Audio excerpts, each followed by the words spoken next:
오늘은 마지막인 자원의 상대성이 무엇인가에 대해서 설명하기 앞서서 저희가 이제 전전 시간 때 설명해 드렸던 게 자원의 소모에는 이제 흡수와 낭비와 그다음에 교환이 있다고 제가 설명을 드렸어요. 낭비라고 하는 건 진짜 말 그대로 자원을 조금 낭비한다라는 개념이기 때문에 뭐 딱히 이론적으로 접근을 굳이 안 해도 상식적으로 우리가 알 수 있는 개념이기 때문에 따로 이렇게 이론은 안 만들었고, 자원의 상대성, 뭐 자원의 이제 흡수, 교환, 소모, 낭비, 획득 이런 것들을 이제 우리가 궁극적으로 순환을 시켜야 한다라고 제가 또 말씀을 드렸죠. 이러한 순환은 말 그대로 그냥 이 다섯 가지의 전략을 계속 무한 반복을 해야 한다라는 개념이기 때문에 이것 또한 저희가 따로 설명을 드리진 않겠습니다. 그래서 오늘은 마지막인 자원의 상대성이 이제 무엇인가에 대해서 설명을 하고 이제 마무리를 지으려고 하는데요. 일단은 영상은 앞에서 기본적인 원초적인 개념을 설명을 하고 그 다음에 이제 이것들을 통해서 이제 우리가 얻을 수 있는 게 무엇인지 뒷부분 가서 이제 이론이 조금 디테일하게 나오기 때문에 조금 내가 게임을 조금 잘하고 싶다, 내 게임을 조금 똑똑하게 하고 싶다 라고 하신다면 앞에서부터 꼼꼼하게 보시면서 뒤에 있는 영상까지 조금 봐주시면은 제가 정말 좋을 것 같습니다. 일단은 영상을 시작을 한번 해 보도록 하겠습니다. 일단 자원의 상대성이란 무엇인가에 대해서부터 설명을 한번 드려볼게요. 왼쪽에 이제 신영만이 땀을 뻘뻘 흘리면서 이제 힘들어하는 모습을 이미지를 통해서 볼 수가 있는데, 자원은 상대적으로 상황에 따라서 가치가 달라집니다. 일단은 이거를 설명하기 전에 오늘은 조금 타 게임과 뭐 예시 상황에 대해서 설명이 조금 있을 것 같아요. 그래서 뭐 이게 게임하고 배그하고 무슨 상관이 있냐라고 이제 질문을 하시는 분들도 몇 분 계신데, 이거는 게임에 대해서 개념을 설명하는 게 아니라 자원의 상대성이 뭔지를 설명하는 거기 때문에 이렇게 예시를 통해서 이제 우리가 먼저 이해를 하고 마지막에 이제 프로 선수들이 이 자원의 상대성이 이제 뭔지 어떻게 배그에서는 접목을 시켰는지를 한번 보도록 하겠습니다. 일단은 개념부터 설명을 한번 하도록 할게요. 신영만이 땀 뻘뻘 흘리면서 이제 저렇게 힘들어하고 있는 모습이 있는데, 혹시 여기서 나는 물을 튕길지 나는 선풍기를 튕길지 이 두 가지가 굉장히 고민을 하시는 분들이 계십니다. 이거는 상황마다 물의 가치가 높을 수도 있고 선풍기의 가치가 높을 수도 있어요. 저라면은 러닝을 뛰고 왔다고 치면은 저는 선풍기보다는 물이 조금 더 가치가 좀 더 좋을 것 같습니다. 그래서 저는 물을 택할 것 같고요. 이거는 사람이 생각하기에 따라서 가치의 판정이 다르고요. 상황에 따라서도 사람들의 생각하기에 따라서 달라집니다. 자원의 가치는 상황에 따라서 이게 굉장히 다르다라는 개념을 이해하시면 될 것 같고요. 또 오버워치로 조금 예시를 한번 조금 이제 좀 쉽게 한번 접근을 한번 해보겠습니다. 윈스턴이 이제 궁을 키고 이제 물려고 뛰어오는 상황입니다. 이때 내가 겐지라면 질풍참을 쓰고 도망갈지 아니면 아나의 수면총을 써서 이 윈스턴의 궁극기를 잠재울지 가치가 다른데요. 이거는 조금 더 앞에서 말했던 이 물과 그 다음에 선풍기의 가치보다는 조금 더 심화된 거입니다. 겐지도 개인이고요. 아나도 개인입니다. 배틀그라운드도 각자가 바라보는 시점이 다르기 때문에 보여지는 상황이 다르기 때문에 생각하는 가치가 달라질 수밖에 없습니다. 그래서 겐지 같은 경우에는 당연히 윈스턴이 궁을 쓰러 오니까 질풍참의 가치가 더 높다라고 의사를 표현할 수도 있고요. 아나 같은 경우에는 나 물려, 윈스턴이 나 물러올 거야 라고 판단을 해서 이거는 수면총이 가치가 더 높았어 라고 말씀을 하는 경우가 있어요. 이러한 경우에는 가치를 어떻게 분별을 하는지 에 따라서 개인의 편차가 굉장히 심합니다. 자원의 상대성이란 건. 그래서 이게 대회에서도 이러한 가치에 대한 브리핑 때문에 이거는 우리가 지금 홀드를 해야 돼. 이게 가치가 더 높아. 또는 이거는 암살을 해서 여기 집을 뺏어야 돼. 라는 가치가 더 높아. 라는 게 대한 의견이 다르기 때문에 게임에서 이러한 상대성에 의해서 가치를 판단을 할 때 많이 대립이 생깁니다.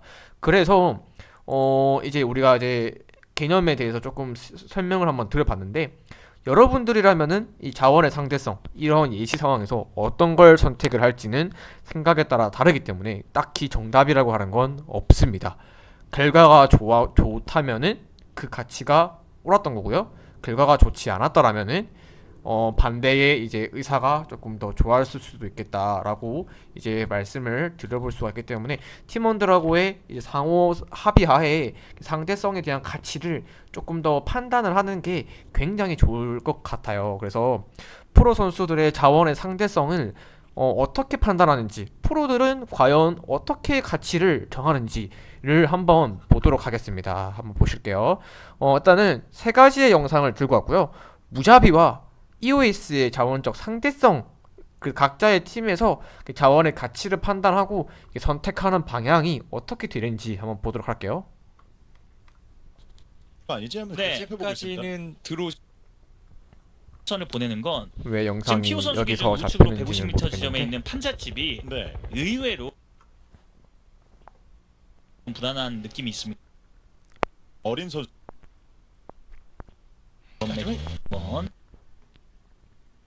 네, 이그라우스가 지금 자, 여기서 한번 볼게요. 브레이커 선수가 자, 들어간 늪지대 EOS가 찍을 수도 있어. 박는 과정에서 이제 아까 소리를 들었겠지만 총소리를 무자비가 냈을 거예요. 여기서 이제 EOS가 판단할 수 있는 자원적 가치는 여기 하나야. 여기 집 뺏으면은 우리가 팀적인 가치가 좋아질 거야 라고 판단을 하고 EOS는 저 가카라고 하는 지형의 자체가 가치가 있다고 생각을 하고 봤거든요.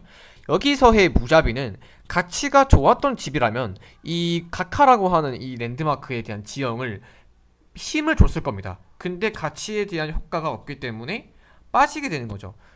그래서 네, 이그라우스가 지금 들어갑니다. 각자의 팀마다 예, 드세요. 이제 미안합니다. 이러한 지형의 예. 가치가 이제 달라지기 때문에 이게 무자비도 이제 이거 우리 가치적으로 상대적으로 각하의 지형의 가치는 의미가 없어. 이거 그냥 우리 들어왔으니까 빠질게 라고 판단을 하고 빠지는 개념입니다. 근데 그래서 운전- 각 팀마다 각 랜드마크마다 자원의 상대성의 가치는 다르다라는 게 핵심이고요. 그래서 자, 이렇게 팀적으로도 이렇게 자원의 가치가 다르다라고 볼 수 있고요. 이렇게만 생각하면은 이제 카카를 선택할래? 아니면은 우리의 핵심 거점인 우리가 정한 가치를 선택할래? 인 거예요. 그냥 예를 들어서 이제 너 라면 중에 짜파게티를 먹을래? 아니면 너는 불닭을 먹을래? 각자가 좋아하는 스타일이 다르기 때문에 추구하고자 하는 방향이 다르기 때문에 나는 오늘 짜파게티가 먹고 싶어 하는 사람은 짜파게티 가치 높을 거고 나는 오늘 불닭볶음면 땡겨 얼큰한 게 조금 땡겨 매운 게 땡겨 라고 하는 사람들은 불닭볶음면이 가치가 더 높겠죠.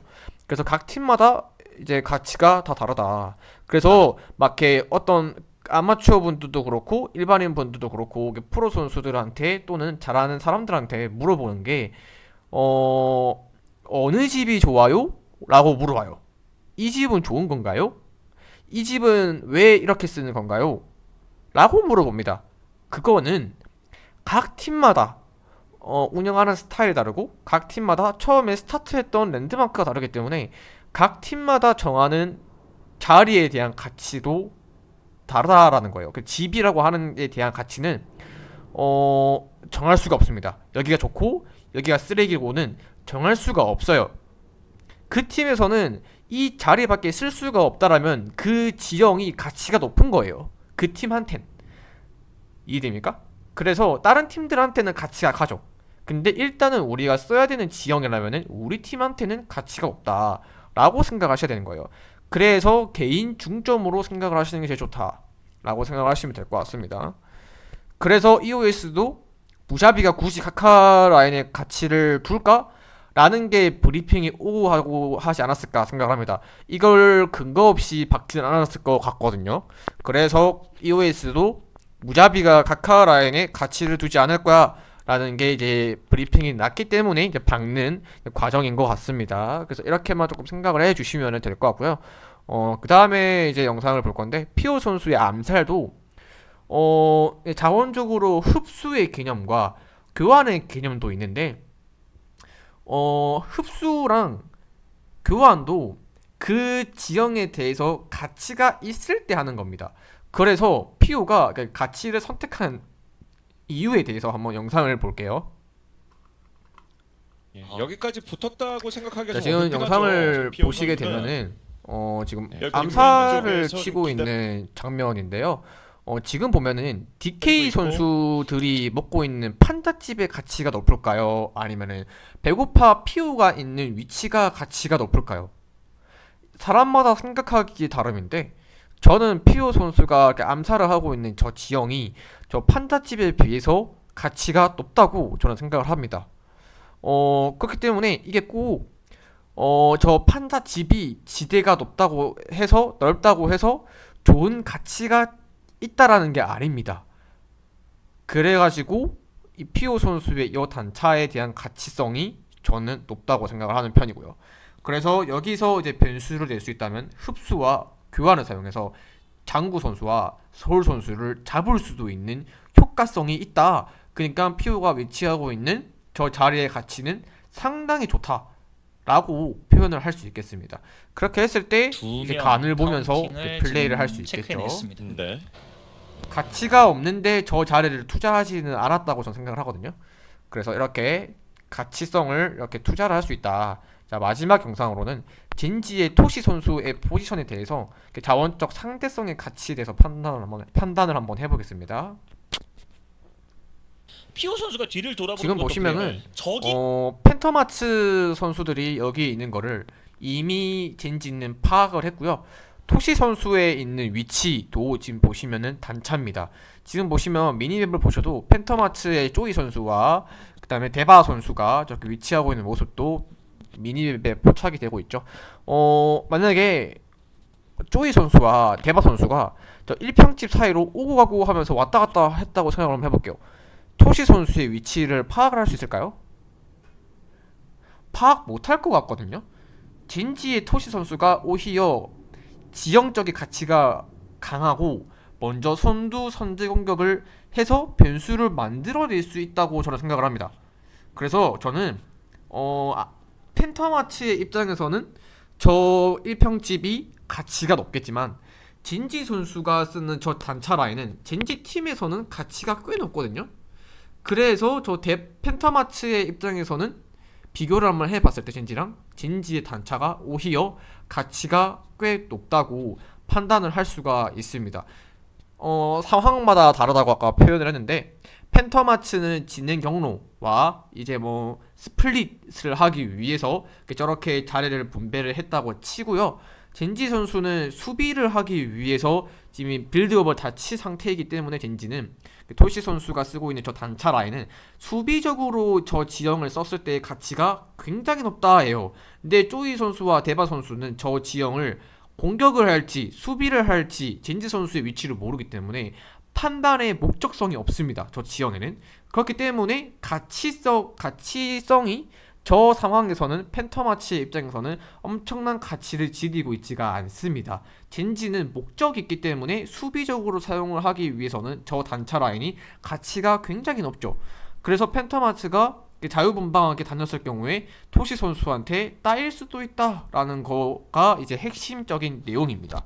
그래서 이런 식으로 자원의 가치를 정할 수가 있고요.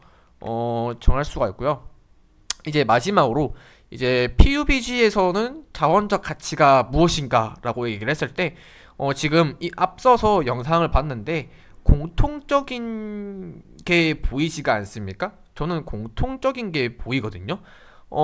자원적인 상대성은 포지션, 즉 상황에 맞는 자리에 의해서 가치가 달라진다라는 게 이 영상에서의 공통점입니다. 그래서 자원의 상대성은 배그에서 포지션이고요. 포지션에서의 자원적 가치의 효과는 네 가지가 있다고 생각을 하는데, 궁극적인 자원의 가치는 포지션이 되고요. 포지션은 자원의 수급처이고요. 포지션은 자원의 원동력입니다. 그리고 포지션은 즉 오브젝트다 라고 표현을 할 수 있겠습니다. 저희가 앞서서 챕터 1, 챕터 2 때 저희가 자원의 획득까지 설명을 드렸을 때 자원의 흐름도라고 해서 한번 보셨던 분들은 보셨을 것 같은데, 그 내용을 봤을 때 이제 우리가 오브젝트는 즉 포지션이다 라고 저희가 말씀을 했고, 제가 말을 했고, 그 다음에 포지션은 즉 자원을 공급을 할 수 있는 거다 라고 제가 영상에서 말씀을 드린 적이 있습니다. 그래서 자원적인 가치를 판단하는 거는 포지션이 된다라는 게 이제 이 영상에서의 핵심 정리다라고 볼 수가 있겠고요. 자원적 가치는 포지션이 판단합니다.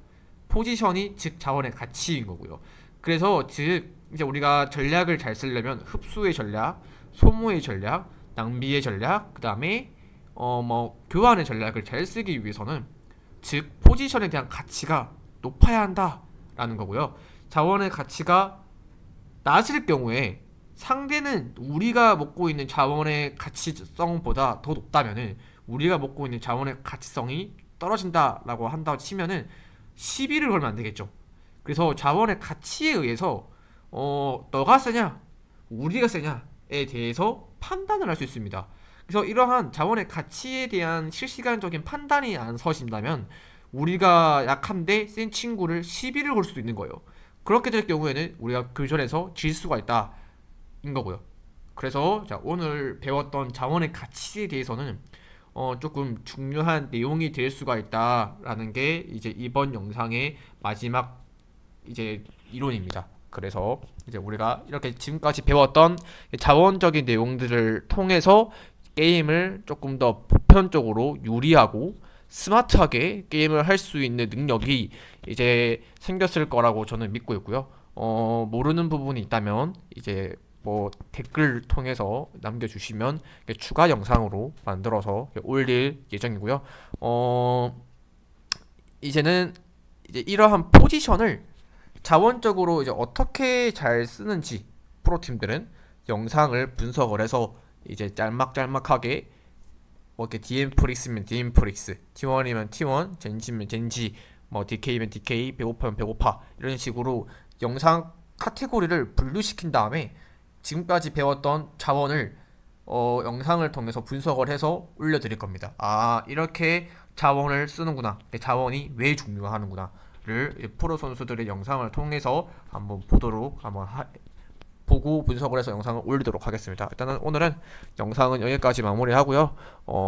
다음 시간에는 이제 질문 또는 궁금한 거 플러스 분석 내용을 올려드릴 테니까 그걸 보시면서 자원에 대한 지식을 조금 더 얻어 가시길 바라겠습니다. 오늘은 여기까지 하도록 할게요.